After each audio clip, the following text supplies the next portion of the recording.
Hello and good morning, everyone. Welcome to another Basement Ready Arcade. Excuse me, Brap Rant. Excuse me, I had to clear my throat there. A little hungover this morning.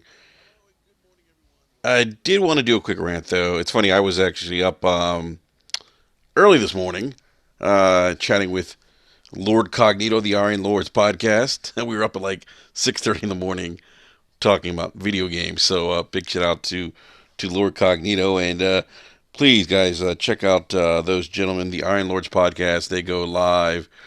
Um, they go live today at 1 p.m. Eastern Standard Time.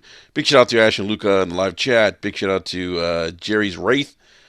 Luca says, love your rants. Thank you, Luca. I love your podcast too. If you guys haven't checked out Scumcast, you need to check out Scumcast, the Ash and Lucas channel. It's actually a great podcast.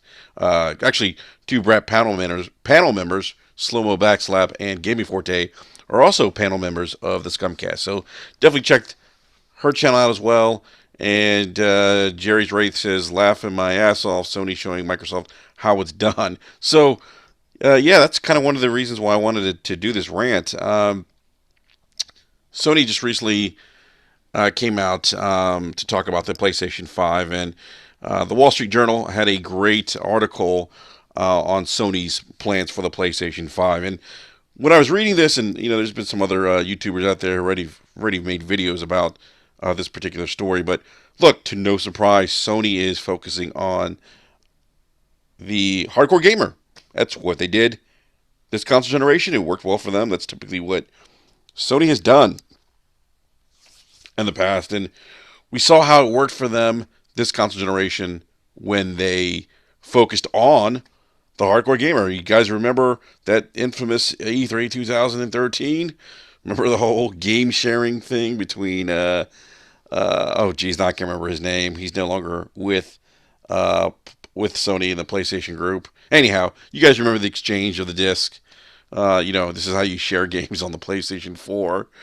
Um, you remember how they dumped the camera, they dumped DRM, and they made it very focused on being the consumer friendly platform, being the platform that focused on gaming, where Microsoft's Xbox One reveal was kind of scrutinized because it focused more on the entertainment aspect or entertainment features that the console could do.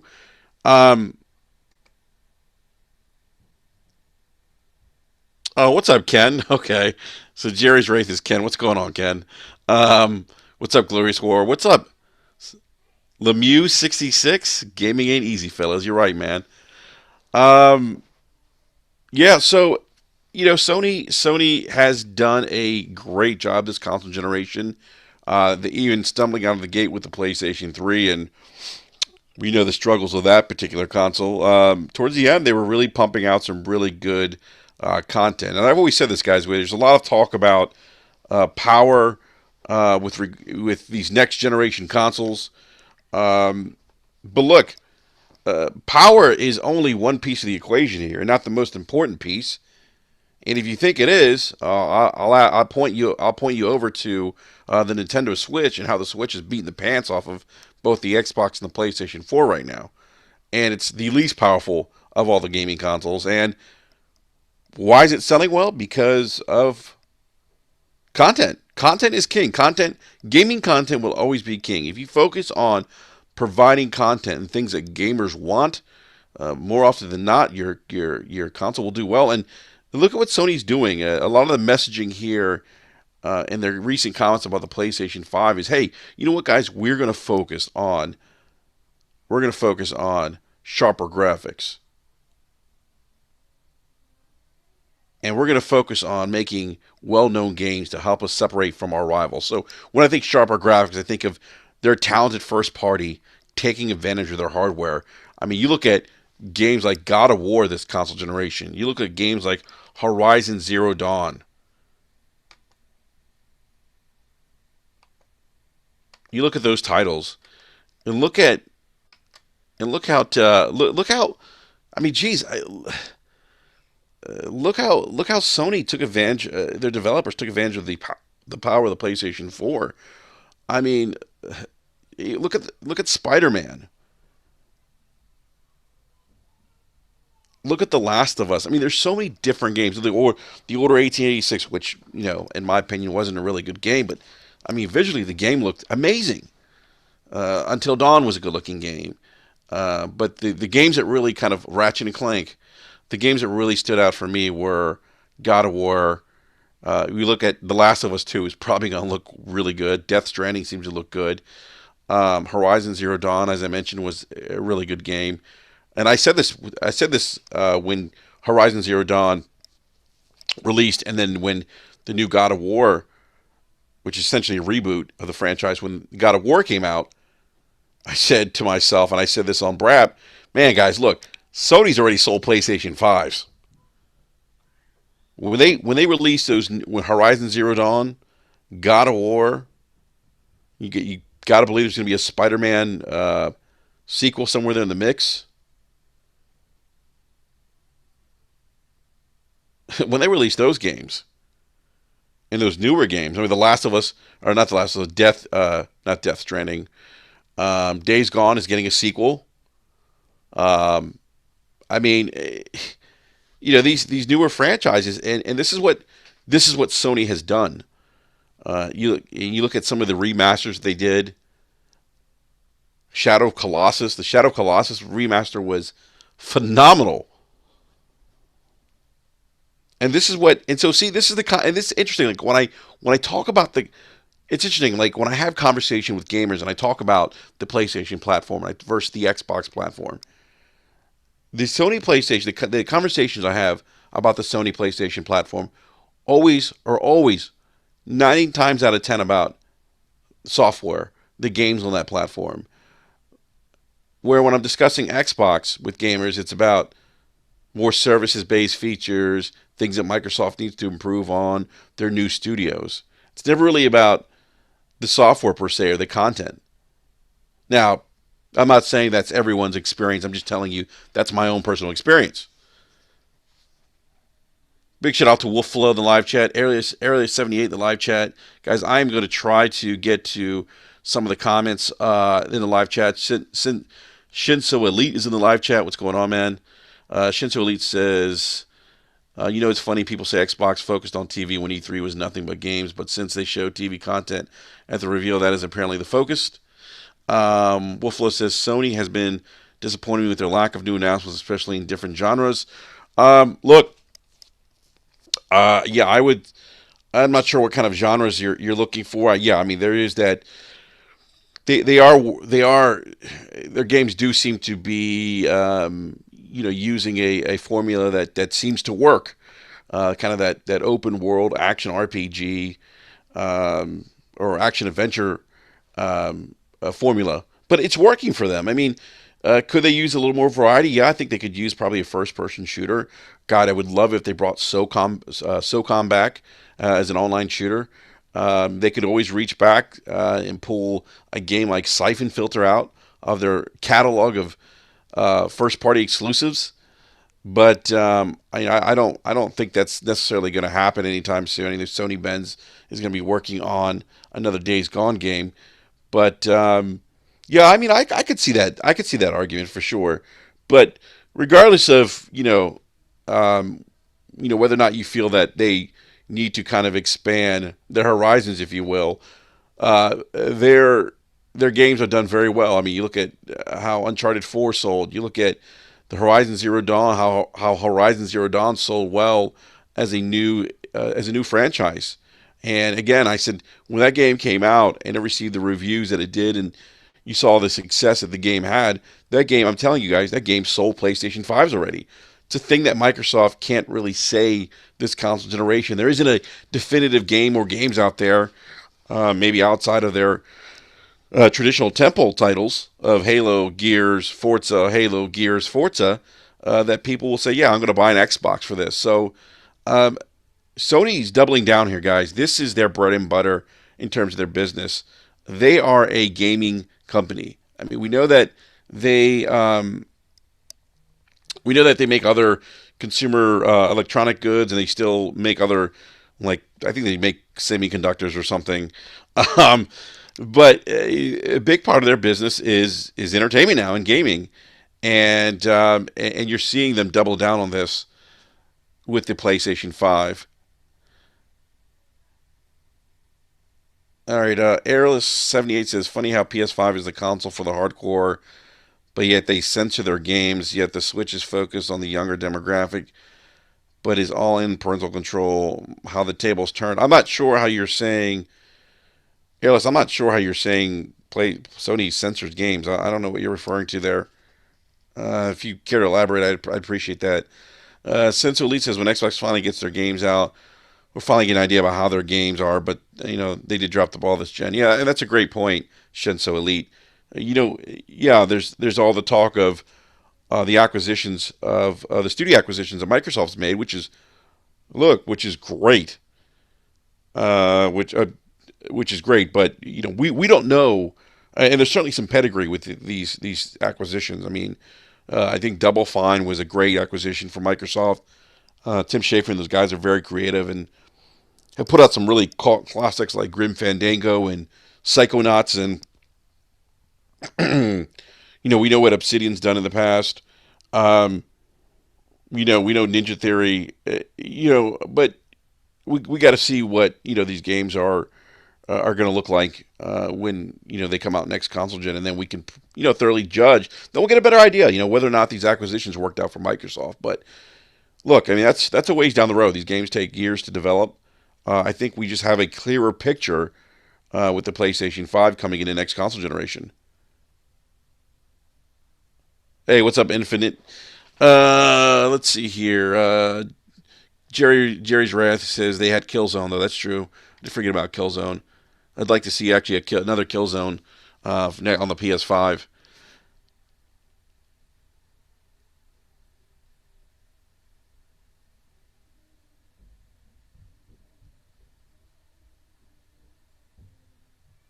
Uh, what Judgment? Jerry says Judgment just released last week. I'm not sure who you're referring to there, Ken.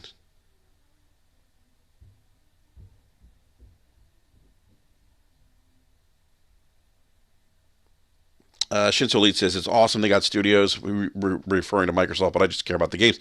And I think that's what this comes down to, guys. And I think Shinso, you brought up a great point, man. It comes down to games.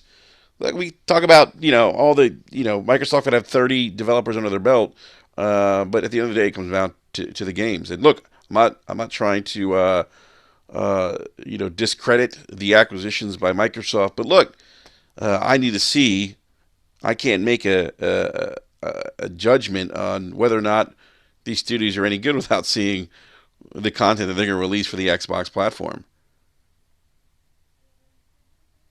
So, so Sony basically came out and said, "Look, we're going to focus on the hardcore gamer, which is, I always said, the most important demographic in the gaming community to lock up early in the release of a console platform, because they're the ones who are going to be the early adapters of your console. They're going to go out, they're going to be waiting outside in line at GameStop or Best Buy, drinking their coffee, whatever they're doing.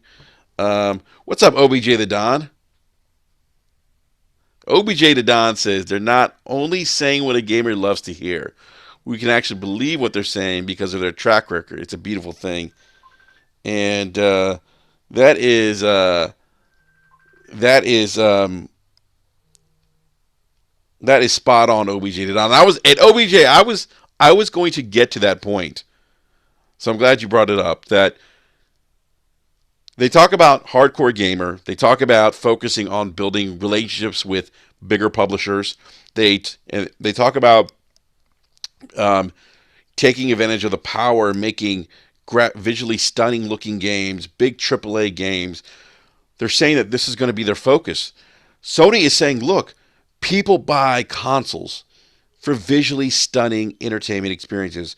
I'm paraphrasing what they're saying, but pretty much they're saying, hey, look, we know that people buy video games or consoles for these visually, graphically stunning games. And that is, like OBJ the Don just said, that is music to my ear as a gamer. And to his point of the track record, they have a long track record. Sony has gotten to a point where, because of their investment in first party, their investment in building out new franchises. They've created a level of nostalgia that Microsoft, look, guys, outside of Halo and Gears, just doesn't have.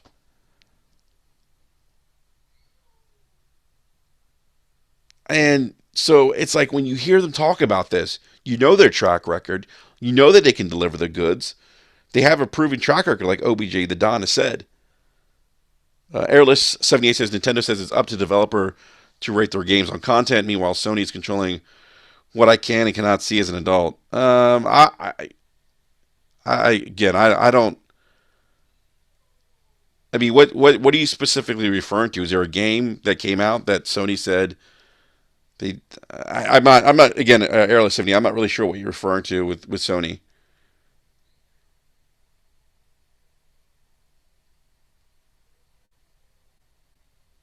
Wolflo says a real hardcore gamer doesn't just buy AAA games. In my opinion, um, I think that I think a hardcore gamer is someone who probably buys multiple. That's actually a great question, but I would say somebody is a hardcore gamer if they're an early adapter of a console at launch, buy multiple games. I don't think. I think they can just. I think if you're buying, you know, more than just Madden and NBA 2K19, you're probably up in that echelon of hardcore gaming. Um, but look, I mean, we all know that Sony's going to have other games. We know that the one strength of the PlayStation 4 is its the variety of content you can find on that game in terms of smaller independent games. And actually in the Wall Street Journal article, the with the emphasis on Sony focusing on building relationships with some of these other bigger developers, some of the smaller developers and um, indie developers are kind of feeling a little bit left out. But Sony has said, hey, look, obviously, we're open to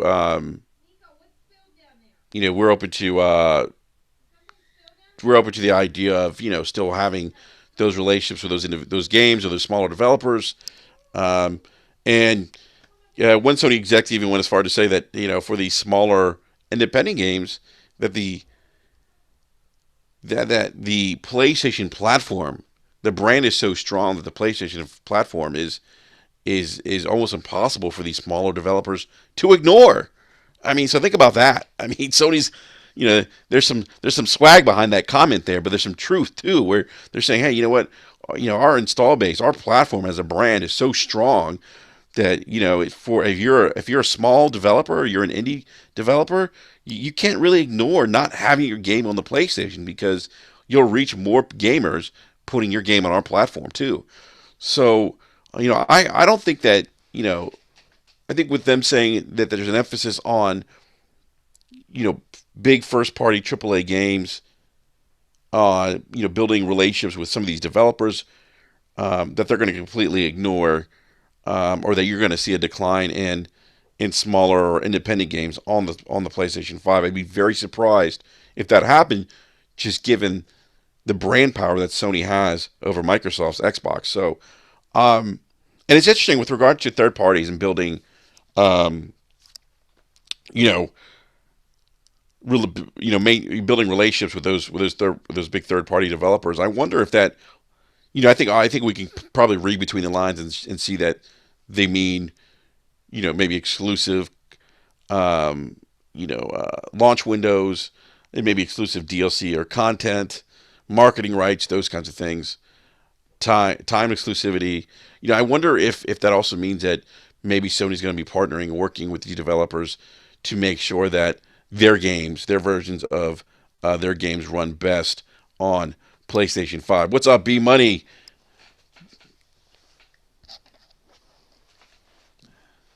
Let's see here.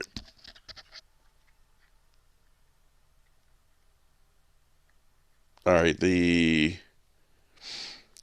all right, guys, good, great conversation live. I'm trying to get to all these comments here.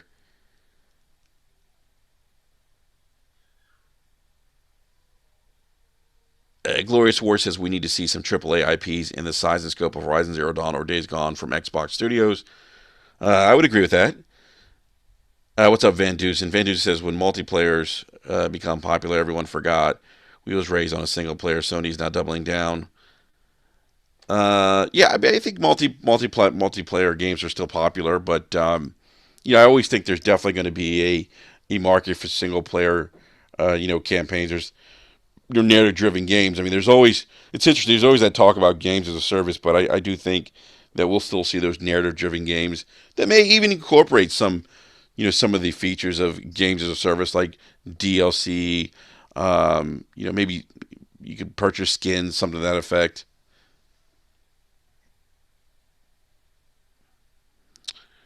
Jerry's Ray says the mainstream may be the economic engine, but it's the hardcore that dictates the direction taken. That's a good point, man. It's an interesting point. Like we said, the hardcore, the ones you want to look, they're the ones that are going to go out, the early adapters that are going to go out and kind of beat the drum for your platform.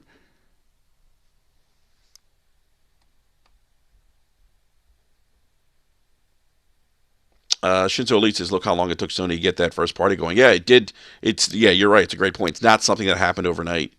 The Geeky Nerd, what's going on, man? It says funny the PS4 sold so much this gen and still isn't forgotten about, and still hasn't forgotten about the hardcore. Meanwhile, hardcore been running the Xbox all gen, and they don't seem to care. I don't necessarily agree and think that Microsoft doesn't care. I think that Microsoft, because of the lack of look, guys, the lack of investment that of creating new big AAA IPs and the lack of investment internally in first party studios since really the I think maybe the midpoint of the Xbox 360 era is just you're seeing the results of that lack of investment. So I do think that Microsoft does care, um, but I also think that they are in a different position too. I think they're really pushing. Obviously, they're pushing the services aspect of their business for the Xbox. I mean, if you look at this past E3, I mean, I think it'd be hard to argue the fact that Game Pass was kind of the featured platform on their show. Shinzo Lee says, "Great, we are going to get screwed over with their money. At least Xbox don't keep PlayStation players from things." Yeah, I don't know what you're talking about, Shinzo. What's up, Chief Tommy? B Money says Sony sounding more and more how I wanted Microsoft to sound. Interesting to see Sony doubling down, man. B, and we've talked about this, man, a lot on the Brap DM, man, and you've brought this up. Like Sony is like they just speak. It's really crazy. I don't even know how to describe it, guys. And look, this isn't I'm not bashing Xbox here or saying Xbox sucks, but I will say this though. Sony has a way, in my opinion, Sony has a way of um, really speaking to gamers. They just do. I mean, and the reaction that I'm seeing from a lot of people over Sony doubling down, saying they're going to focus on the hardcore gamers. A lot of the reaction I'm seeing from gamers on social media, on YouTube is, yeah, this is awesome. This is great. Like I'm excited for the PlayStation 5. And some of those YouTubers or folks in the community that have been rocking with Xbox are like, oh yeah, that's great. I wish Microsoft sounded like this or would say things like this. I mean, so what B Money's saying is there's some truth to that. I mean, um, Jerry's Wrath says exclusives gives a console its identity. Yeah, definitely. There's some truth to that. Wolflo says Sony does have a good understanding of gamers. I think they look. I think they have a proven formula, guys, and I don't think it's rocket science. Invest in first party. Uh, Allow your first party to create new IPs. Invest in your first party and have or have them make games that really take advantage of the hardware because those are the games that are going to be your what people see. They're going to see your first party take advantage of the hardware, and they're going to be wowed by how good these games look.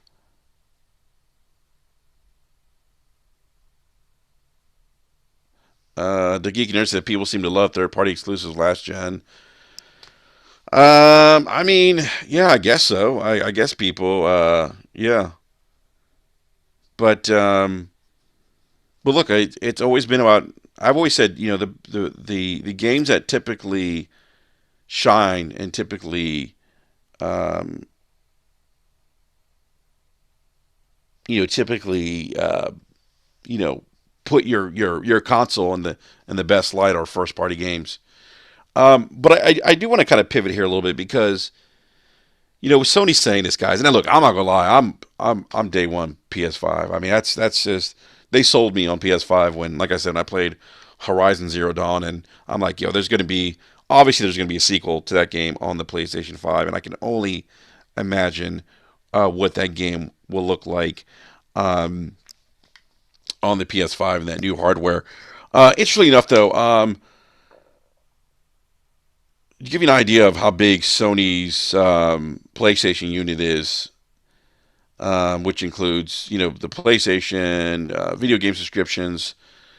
It's led Sony with more than 21 billion in revenue and nearly 3 billion operating profit. So gives you an idea how big or how important PlayStation is to Sony, despite the Sony chief executive saying that the PlayStation is a niche product aimed at serious players.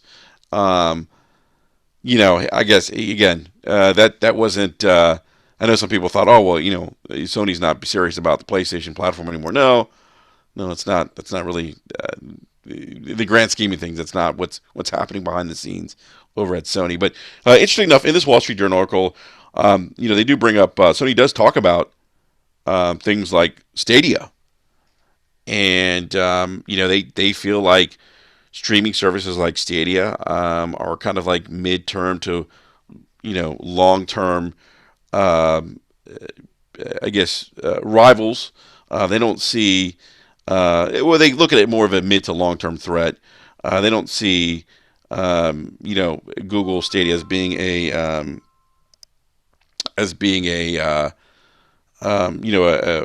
threat to them right now or a competitor. They just feel like the internet, the technologies in terms of internet just isn't there. Things like data caps.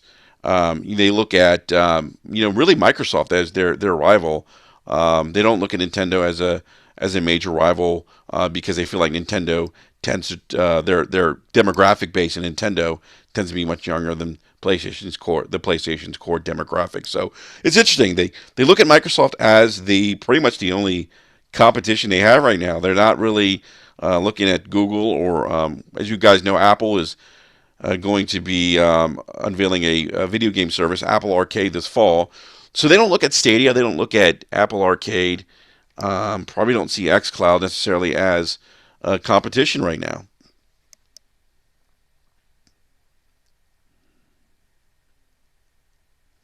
B Money 101 says going after exclusives is smart, especially since some of their bigger studios will be releasing games very soon. Have to bolster the lineup early until new games are ready. That's a great point, man. It's a great point, B. Lock up some of those third-party exclusives. Put them on your platform early on until your first-party stuff starts cranking out. You guys got to believe though that with the release of Death Stranding, I mean, Death Stranding comes out latter part of this year. Would you guys? Quick question in the live chat. Do you guys think that maybe Death Stranding might see a kind of remaster of sorts or re-release on PlayStation 5, kind of like what we saw with Uncharted, the Uncharted series, and then with The Last of Us, when The Last of Us released towards the latter part of the PlayStation 3 console gen, and then re-released on the PlayStation 4.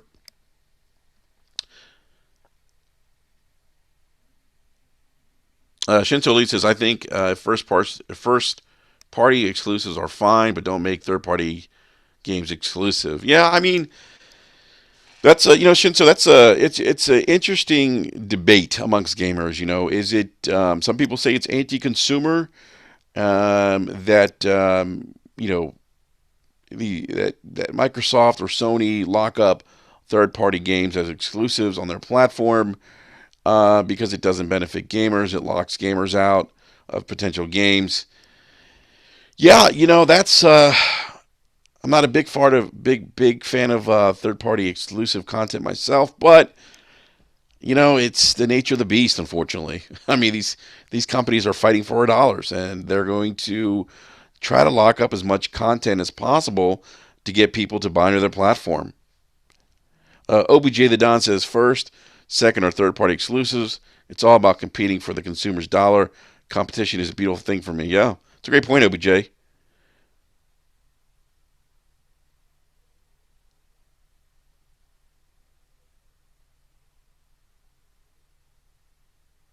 The Geeky Nerd says, I look at going after third party exclusives as taking care of your fans. Some of those games wouldn't get made otherwise as well. That's a good point. Microsoft pretty much saved the development of the second installment of Tomb Raider in that franchise. I think they kind of took the reins and put some money into it because I don't think I think that maybe Crystal Dynamics or Square Enix is looking to kind of poop with the project, if I'm not mistaken.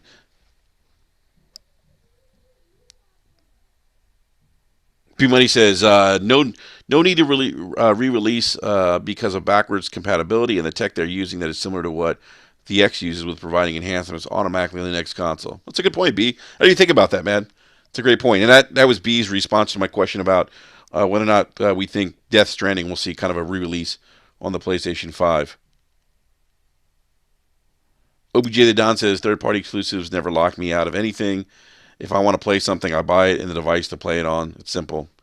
Yeah, I think OBJ. Some of us can do that, but I do think unfortunately there's others out there who can't afford multiple consoles that are locked out, and that is unfortunate. Shinzo Elite says Sony will remaster everything. um, Yeah, guys. So, I mean, this is a very interesting article on the Wall Street Journal about Sony doubling down on the PlayStation 5. But again, guys, I think this, as gamers, this is what we want to hear. We want to hear that they're focused on gaming first for their next console, and all the services and everything else that's non-gaming is kind of the icing on the cake. And I think that is the way it should be. Look, I think it's great. Microsoft has Game Pass, and they have all these great. I think Game Pass is a tremendous value. I think that's great, but I don't think that should be the focal point. I think that something like that should be kind of the icing on the cake, as I said earlier. The focal point for me as a gamer, the one, and guys, I mean, everyone in the live chat, if you've been gaming for a long time, you guys got to remember. I mean, remember when we were younger, and I go back to the days on the Nintendo Entertainment System, and I first heard that Nintendo was working on the Super Nintendo Entertainment System. And I remember thinking to myself, "Oh my God, can you imagine how amazing Zelda's going to look on the new um, Super Nintendo Entertainment System?" Or can you imagine how great the next installment of Mario is going to look on the Super Nintendo Entertainment System?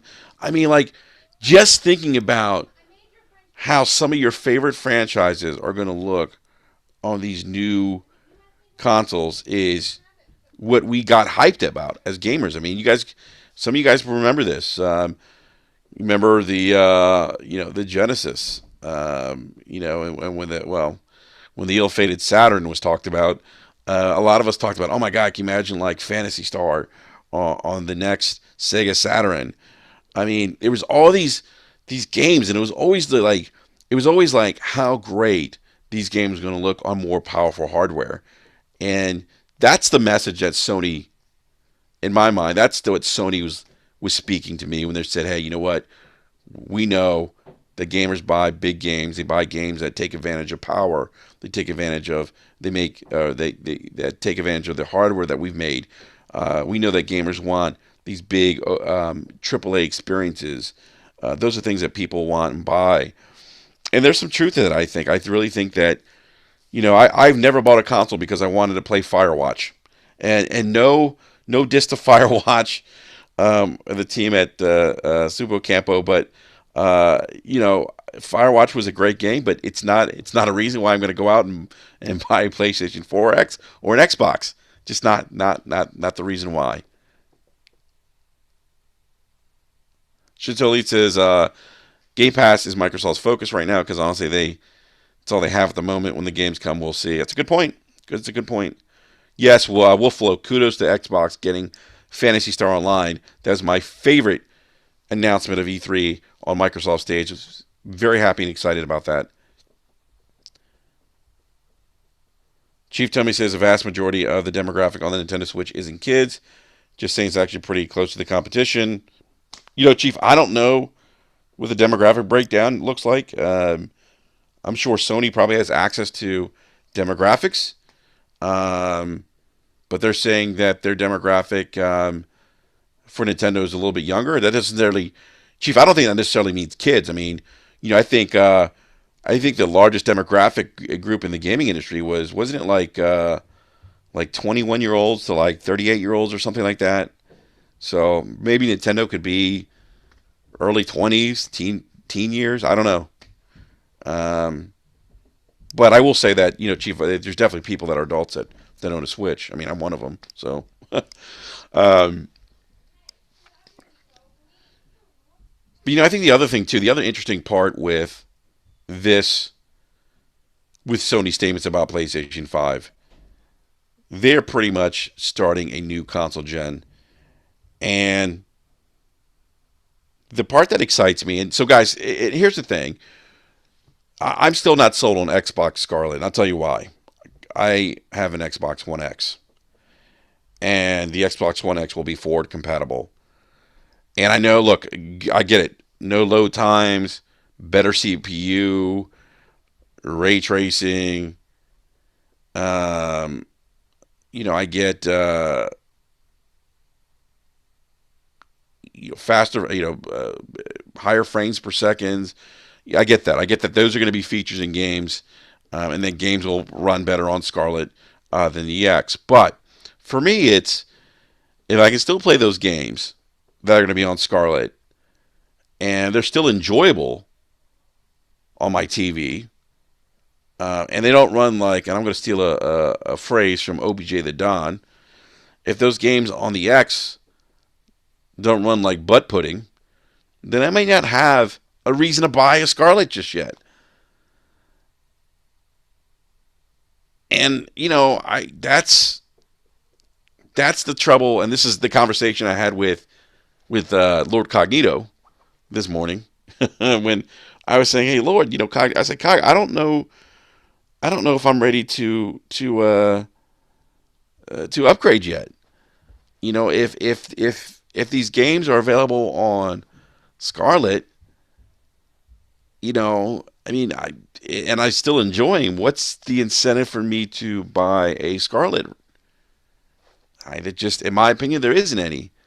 And I can't say that I feel the same way about the PlayStation 5 because I know that the PlayStation 5 is a new generation, traditionally speaking, a new console gen for them, and they're starting fresh with the PS5, meaning, hey, if you want the latest and greatest in terms of content experience, if you want to play these games that are releasing on the PlayStation 5, these new exclusives,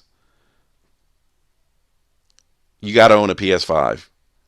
You have to do it. And so, I mean, so Sony's already given me a little more incentive to buy the PS5 over a Scarlet, and I think that's unfortunate. Like I understand. I think it's nice that Microsoft is saying, hey, the X will be forward compatible. I guess that's a nice thing to do for consumers, but it just doesn't give me any reason. Doesn't give me any reason to want to go out and buy a Scarlet at launch. B Money, I remember you saying this. B Money said that's the one thing I called out when Microsoft made the announcement of forward compatibility. Yeah, and not even that. I could take it a step further, and I'm not saying everyone's going to do this, but if you, I think, I'll say this, B. I think that Sony's already won this, unless they stumble tremendously out of the gate with the PlayStation 5. Sony is already the market leader next console generation. And I get it. They're coming in as the market leader. But what I'm saying is after the launch of PlayStation 5, they will still be the market leader. And I don't see them not being the market leader next console generation. I think they're coming out with. I think they're saying the right things. They're focused on the right things. You have to buy a PlayStation 5 in order to experience the new content that's going to be dropping. You can't say that for the next Xbox. If you own an X, you don't need a Scarlet per se. Unless you want unless there's people out there, and there's nothing wrong if you want to go out and buy Scarlet. I can certainly understand that people will say, "Oh my God, I want Halo Infinite's releasing, and I want the best possible experience on a console for the new Halo Infinite game. I want it at 4K, 60 frames a second." I get that. I get that people would want that. But I'm telling you, if I can still enjoy Halo Infinite on my X and it still performs well and I'm enjoying it, there's no reason for me to go out and buy a Scarlet at launch. But there is a big reason for me to go out and buy a PlayStation 5 at launch. Yeah, OBJ Don says as long as PS5 isn't $600. That's a good point, man. Yeah, as long as PS5 isn't $600, I'm good. If it's $600, we're gonna have a problem, Sony. We will have problems. There will be a problem. But the other thing, B Money, that I want to, you mentioned about forward compatibility, and Microsoft kind of opening, up their games to multiple platforms with PC now. I could save the money, take the money I was gonna, use on a Scarlet. Hey, what's up, Graphic God? What's up, Game Over HD? I could take the money that I was gonna use on a Scarlet and maybe sell my X, and use that money to build a PC. And look, and in reality, I'll get more use out of a PC than I probably will Scarlet, because I'm a YouTube content creator. So I'll use a PlayStation or a PC for gaming and content creation. But the cool thing is that I still have access to Xbox Live. I still have access to my friends list, through Ultimate Game Pass. I still have access to all the games that Microsoft has in Game Pass, and their first-party content being available to me day-to-day release on PC. I have cross-play. I can play with my friends still. So Airless78 says, blame Terrace for a $600 next-gen console. Look, guys, I'm going to say something real quick, because I know there's gamers that support our current POTUS. If you support him and you are concerned about paying more for consoles, don't vote for him. Get out there. If you didn't vote the last presidential election, vote. Don't vote for the incumbent. Vote for someone else. And if you did vote for him, don't vote for him again. Because Microsoft, Nintendo, and Sony have already written letters to the U.S. government about the concerns of the impact the tariffs are going to have on the gaming industry. It's a real thing, guys. I did a brap rant on this. By the way, guys, we have 30 folks watching right now. Big shout out to the 30 folks that are watching. Hit that like button if you haven't done so already, please. Much appreciated. So, again, this Microsoft, again, I really just, like B brought it up, the forward compatibility thing. Very pro-consumer. I like that they're doing that, but it just doesn't give me reason to go out and buy a Scarlet yet. And, I may change my mind. I may, Halo Infinite may run like butt. It may run terrible on the Xbox One X. And if those next generation games run terrible on the X, then yeah, I may need to make that upgrade sooner than later.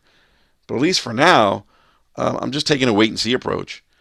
But in the meantime, I'm telling you guys, Sony's talking that talk. Sony is saying things that, and I think you guys in the live chat would all agree, they're saying things that gamers want to hear. At least the hardcore, which is us. Chief Tommy says, we probably won't pay more. The consoles will just come from elsewhere. I mean, that's the other thing. I mean, they could come from elsewhere, Chief, but that's also assuming that the manufacturing costs are going to be cheaper if you move them out, if you move them somewhere else. And if they're not, that cost will still be passed to us. Graphic God says Sony's always said the right thing. I mean, dude, you're spot on, man. I mean, outside of their Outside of the time that they told us to get a second job to buy the PlayStation 3, uh, they've pretty much have said the right things. And I think like Sean Layden said, they've really taken a lot of lessons. Um, Glorious War says rumors are PS5 might have HBM stack on APU. I haven't read that, man. If you could drop a link, that'd be interesting. But look, there's a lot of rumors out there right now. I kind of take this stuff with just a grain of salt. You know, I do think the head of Platinum Studios thinks that the Xbox and PlayStation 5, the Scarlet and PS5 are going to be more similar in terms of power than anything else. They're going to be pretty close.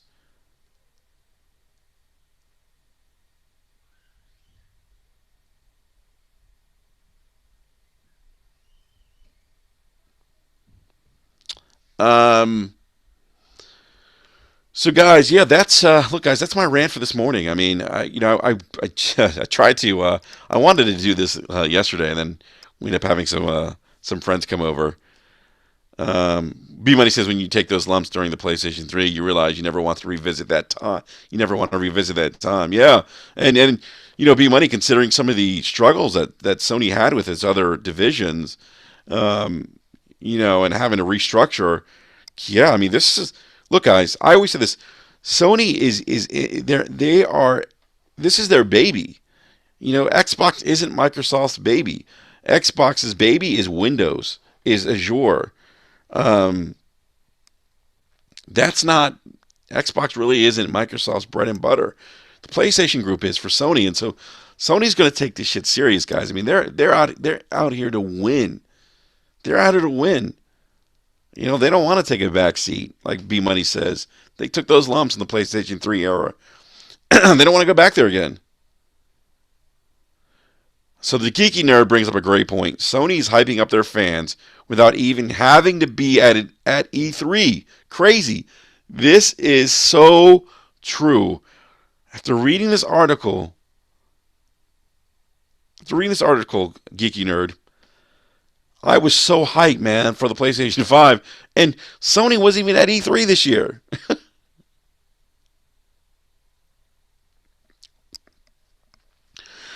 Game Over HD says, to be fair, Phil Spencer came out this whole generation telling lies to the whole entire fan base about what they're bringing to their platform. I don't know what lies you're speaking of. I don't think Phil has lied about anything really.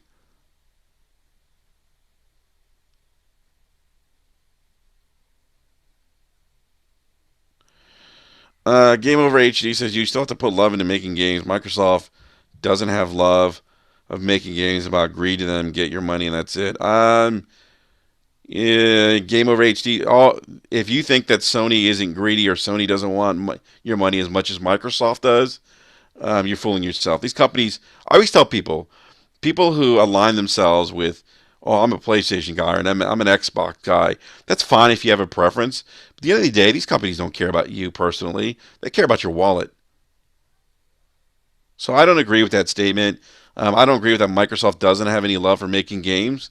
I think if that was the case, they wouldn't have spent the amount of money investing in first party studios.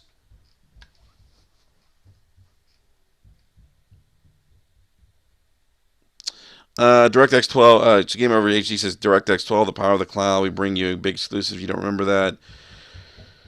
Yeah, I do remember that there was talk about cloud, but they shifted priorities internally, and that happens. Game Over HD. It's not uncommon for companies to talk about things and then and shift their priorities. But even cloud and DirectX 12. I mean, DirectX 12 did have an impact in helping content creation for the Xbox, but um, the cloud. I mean, we're seeing that now with XCloud. It just took a little more time, I think, for Microsoft to unveil that. But XCloud is with the XCloud is the cloud platform that I think Microsoft talked about early on. But again, they shifted a lot of their priorities when they dropped the Connect and and had to reorganize internally.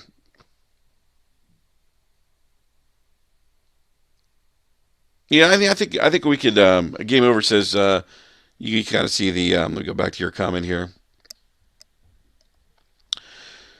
Game Over HG says to see the quality in Sony games, that's showing love. I don't see the quality in Microsoft games. I mean, I think there's probably I would say there's probably higher quality in Sony first party than Microsoft, but I wouldn't say that that the Microsoft studios aren't like 343. I wouldn't say isn't putting their heart and love into Halo. I just think that Sony just has better studios. They have better talent. I mean, that's what it comes down to. Jez 7780 says Sony and Nintendo make games as an art. Um, I don't. Yeah, I don't disagree with that. But I mean, yeah, I think probably Nintendo takes more of creative liberties. I think with their games. Anyhow, OBJ to Don, you're funny, man. I'm not gonna. He says that Phil has a majority shake share in the snake oil industry. Stop.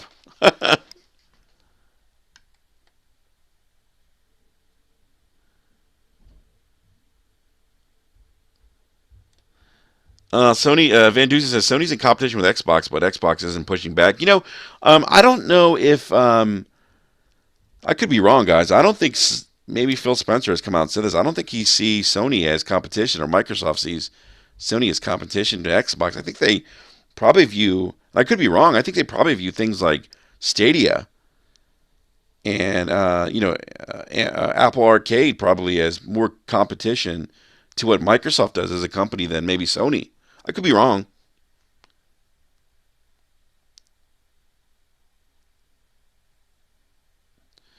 Game Over HD says we're going to have quality exclusive for a fan base. It didn't come true either, so they're lies. So are you saying that I'm not really following you here, Game Over HD? You're saying that Microsoft they did not deliver quality exclusives? Um, you know, if you're saying that Microsoft didn't deliver quality exclusives, I would say that that's not entirely true. Ori is a fantastic game. Forza is still the king of all racing sims. Um, I'd like to see Polyphony get back, or you give Forza a run for its money, because I think competition's good in that genre. But for right now, Forza is king, and Forza Horizon. I mean, Halo's still a good franchise. Gears. So I wouldn't say that they don't have any quality exclusives. They just don't have as much, I think, as Sony does. And Microsoft's had more. They've had some games that just really haven't done well, unfortunately.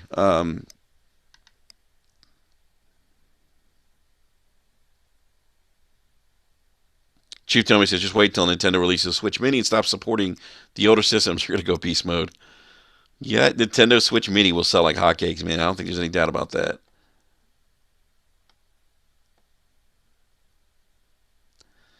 Game Over HD says this basically comes from frustration because Microsoft doesn't have a competitive bone in their body to compete with Sony.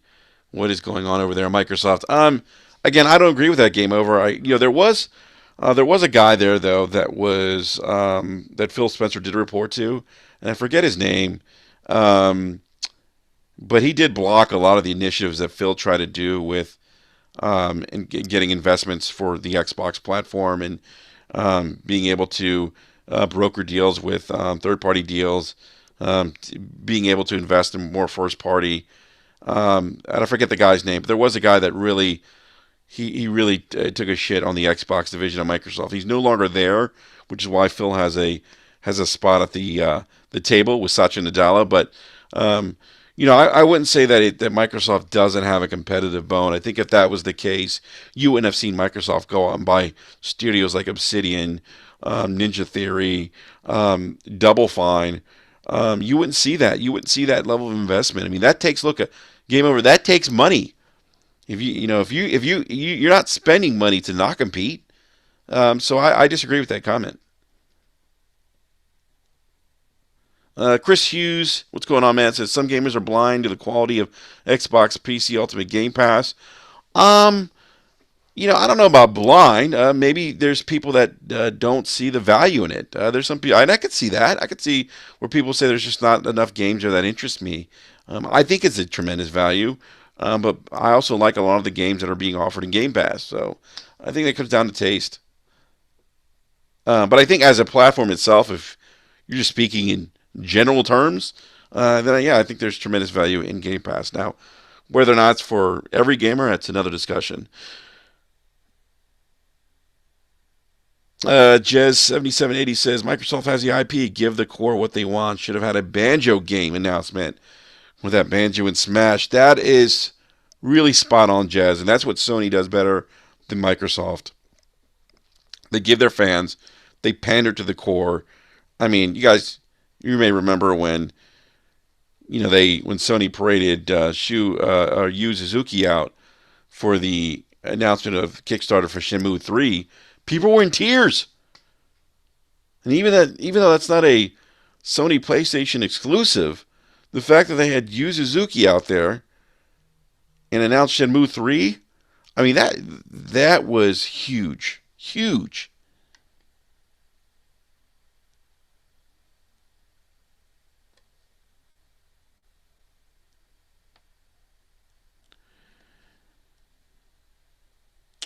Game Over HE says you can't keep recycling your games. Well,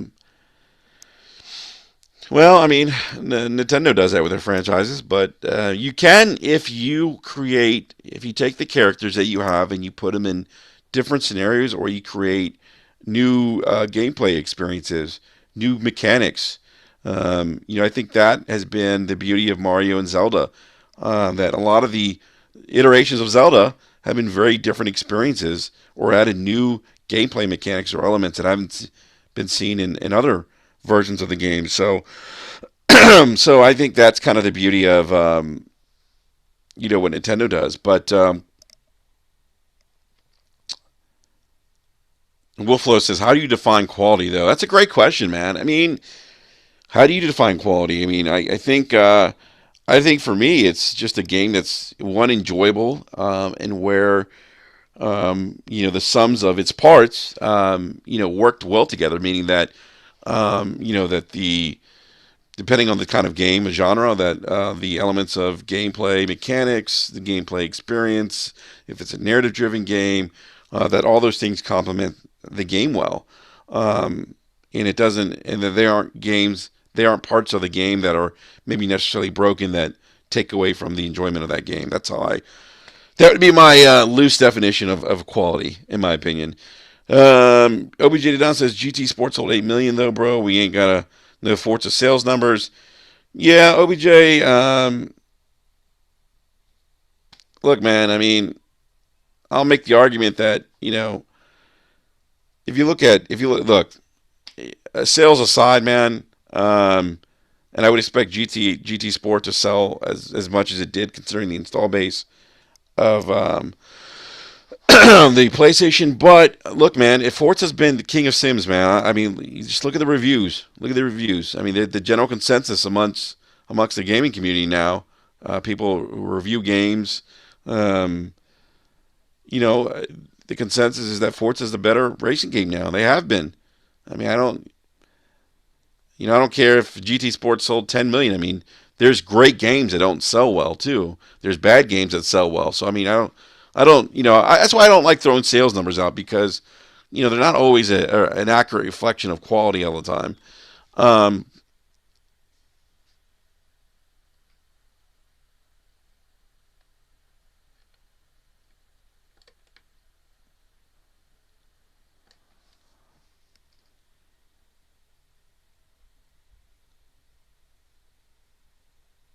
Gimbo Raichi says, as I'm a hardcore fan of PlayStation, I wish Sony would not give me games in 3 years. I would scream to the rooftop and saying, "Where's my games? You gave me three different platforms in one." What? I'm not sure what you're referring to. B Money says, yeah, at OBJ they moved units. Talking about GT, expects Gran Turismo to bring even more units.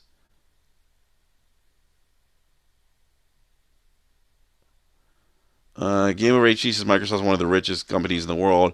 They can't forfeit money to the Xbox ecosystem. They're investing now. I mean, I think again, I'll go back to the investment of game studios with Microsoft.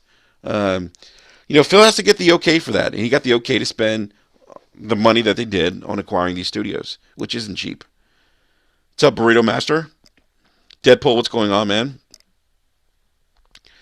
Graphic God says, I just downloaded Shamu 1 2 from Game Pass.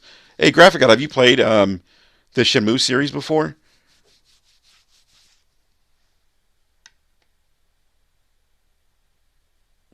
Chief Tommy says, Xbox indie support is pretty awesome. Played some really cool games this gen. At least they have some standards unlike Nintendo. Oh, my goodness. I mean, Chief, that's Xbox has really improved in that the indie space.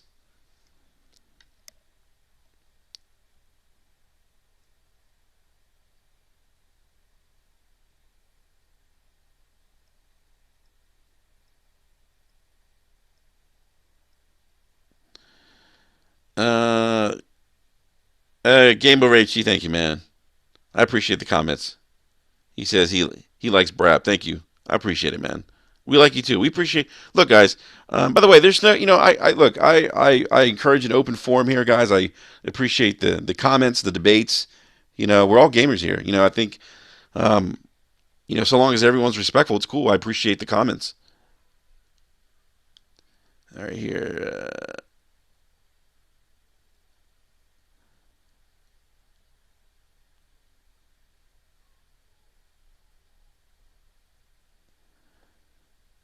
OBJ says, I enjoyed Forza Horizon more, although I'm tired of the racing genre.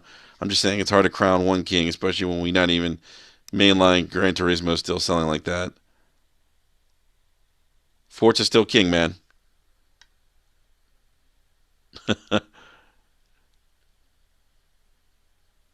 Enko says, Game Pass is garbage. You get what you pay for.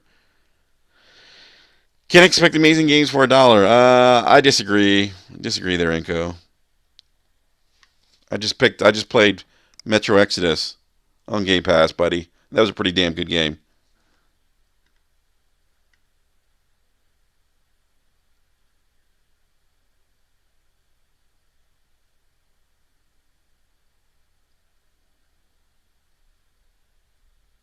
Dreamcast. Shincho Lee says Dreamcast is still one of the best. It is. Dreamcast is probably one of the best launch lineups ever.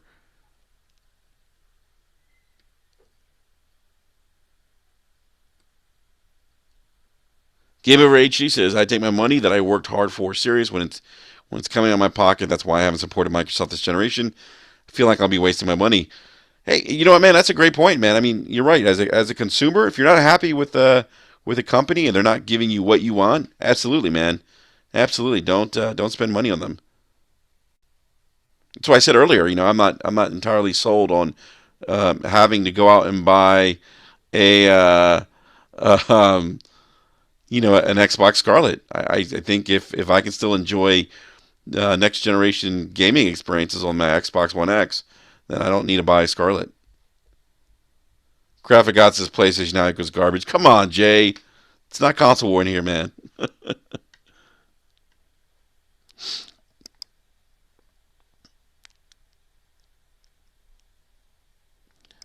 All right, guys. Well, look, guys, I do need to. I'm going to go ahead and wrap up this brap ramp. We got a question here. Jerry Ray says, Enrique, do you believe Game Pass as a model for delivering quality content is sustainable? Right now, it is. We asked.